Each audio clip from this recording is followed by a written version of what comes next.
Hey y'all, my name is Mackenzie Wheeler, and I wanted to talk to y'all today about pasture management to control parasites in small ruminants. I'm currently a master's student at UGA, and I want to go ahead and apologize if my voice goes in and out. I've been kind of sick, so I just wanted to go ahead and apologize for that.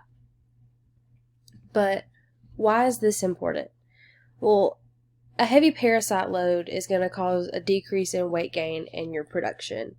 And so if you're using these small ruminants like your sheep or your goats, if you're using those for any kind of meat animal or production, this is going to decrease that and cost you money. An extremely heavy parasite load can also result in death. They get severely anemic and their body starts to shut down. And then an overuse of your anthelmintics, like your ivermectin, will lead to resistance. So if we keep just hitting them with this ivermectin and other dewormers without any other kind of control, those parasites are eventually going to become resistant to that, and it's not going to be nearly as effective in the future. So I wanted to start out talking about our parasite egg life cycle. So if you look over here at this graph, I'm going to start with the animal eating grass. So your animal's out in the pasture, it's grazing, it's eating some grass. You have this grass enters their stomach. So if there's any kind of larva on this grass that they've eaten, it enters the stomach, the adult worms mate. The eggs are going to then pass into the intestines, and then the eggs pass out in the feces.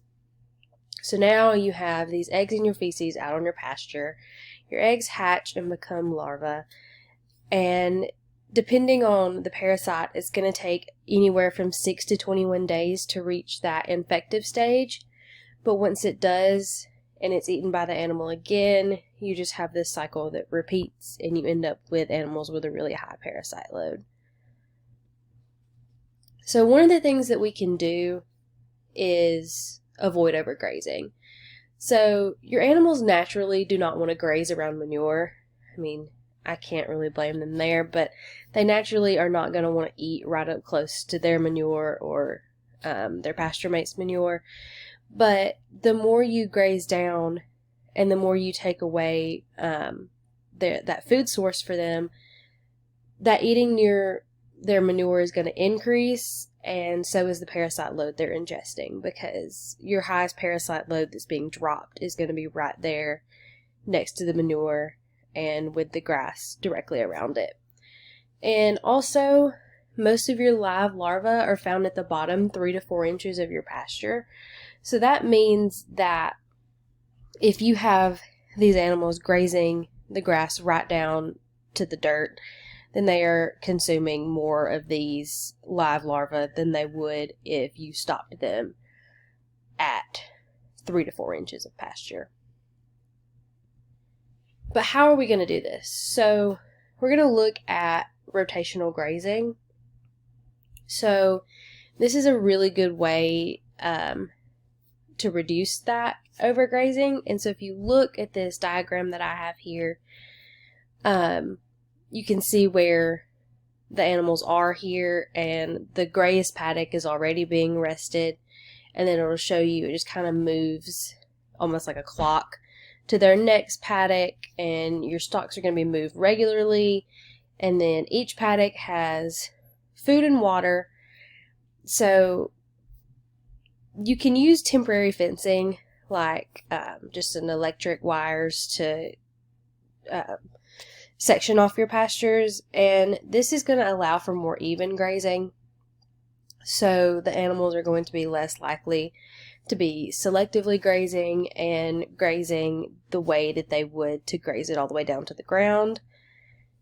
You need to rotate every probably about 6 days to stay ahead of your parasites. In that life cycle that I showed, like I said, it takes anywhere between 6 and 21 days to reach that infective stage. So you want to stay ahead of that. So you need to rotate about every 6 days. And it can be difficult to kill off the larva if you don't have a whole lot of space to rotate. because you do need longer rest periods to be able, for the heat, especially during the summer months. You want that heat to be able to get down to that larva and kill it. The heat and the sun are really good at that. So you need the long rest periods, or you may need to mow. If you can mow it down and expose those larvae to the heat and the sun, it can help. Another way we can look at is multi-species grazing. So many parasites are actually host specific, like your barber pole worm. They're going to be in your sheep and your goats. And if you have a mixed pasture where, say, you have goats and horses in the same pasture, and the larva from that barber pole worm is eaten by the horse, well, it's not going to hurt the horse. It'll actually just get in to that horse and it'll die. So it's a really good way to kind of just control how much of that barber pole worm is getting into your pastures. And then looking at chickens will eat the feces of ruminants actually, and that takes the parasites with it, obviously. So they're really good to graze at the same time as goats, or just to have in the same pasture, because they will eat that feces. And you can also graze a different species on a different rotation than the small ruminants. So going back to my example with goats and horses. So if you're on a rotational system and you rotate your goats out of that pasture, you can put the horses right into that pasture, and they can actually get rid of a lot of that larva for you, with the same concept of the larva being eaten by the wrong animal species. Another thing that we can do is we can add in certain plant species.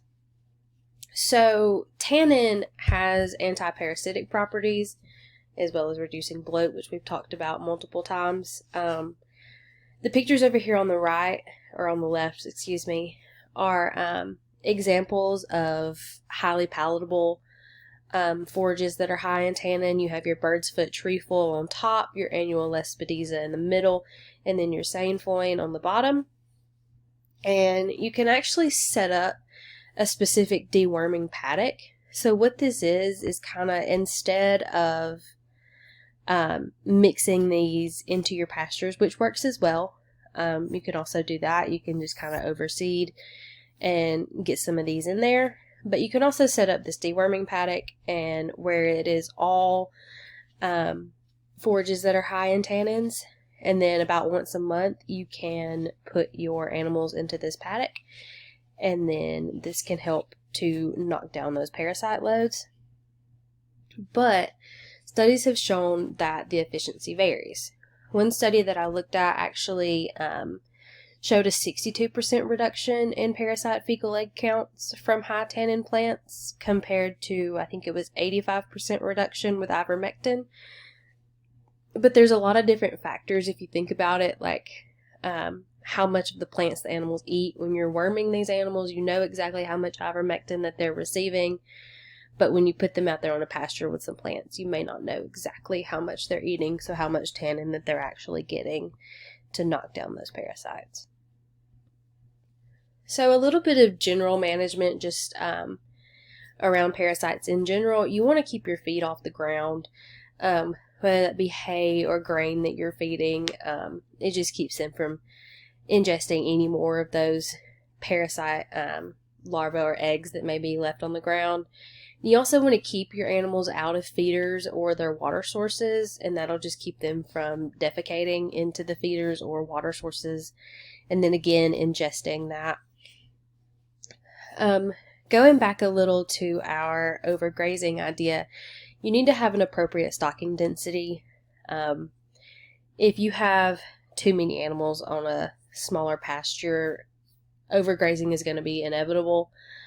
So you want to watch for that, because again, that will up your parasite loads. And then another big thing to look out for is actually your FOMACHA scoring. You want to do this routinely and deworm accordingly. So if you look over on your left, I have an image of a FOMACHA scorecard. So I always learned push, pull, pop. about getting their eyelids. So you're going to push down, pull down, and then pop out with the bottom eyelid. And the scores are across the bottom. You have 1, 2, 3, 4, and 5. So 1 and 2 are good. You don't need to worry about deworming there. You're always going to deworm a 4 or a 5. And 3 is kind of where it gets a little tricky. So, for a 3, you're going to deworm those 3s if there's more than 10% of your herd that has scored a 4 or a 5. Or maybe you have another sign to deworm those 3s, such as poor body condition score or just overall poor doing. And you're going to check this FOMACHA score every 3 weeks in your warm months and every 6 weeks in your cooler months. And so this is going to help with your parasite management, but it's also going to help with that anthelmintic resistance that I spoke about previously, because you're only worming the ones that need it and not just hitting everybody with a dewormer that can lead to some resistance there. So in conclusion, controlling your parasites is critical not only for your animals but for you as a producer as well. You do have multiple options for control, whether that be your more traditional general management ideas or the forage management options. And it's actually best if you can combine methods. So if you can do 2 or more of these things at one time, your animals are more likely to have a lower parasite count. And again, that can lead to better quality of life for your animals and better production for you. And these are my sources. Thank you for your time.